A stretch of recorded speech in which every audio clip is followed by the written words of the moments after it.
एक लड़के को अपने पिता का सच पता चलता है।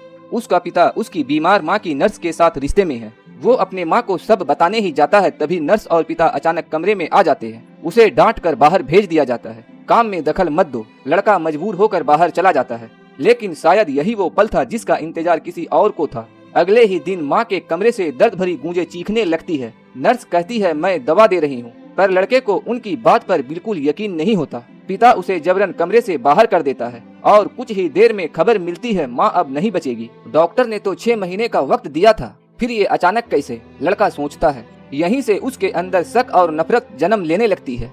अंतिम संस्कार में नर्स के चेहरे पे हल्की मुस्कान उसके शक को और गहरा कर देती है। और फिर 3 दिन बाद पिता ऐलान करता है कि वही नर्स अब इस घर में रहेगी। पिता नर्स को देखभाल के नाम पर घर ले आता है, लेकिन आते ही कुत्ता उसे देखकर भौंकने लगता है। लड़का उससे नफरत करता है, लेकिन दोस्तों के कहने पर थोड़ा कंफ्यूज हो जाता है। एक रात नर्स अपनी दुख भरी कहानी सुनाती है। वो थोड़ा नरम पड़ जाता है, तभी कुत्ता फिर भौंकता है। नर्स उसे बाहर ले जाती है। कुछ ही देर बाद वो लौटती है, हाथ में कुत्ता की लाश।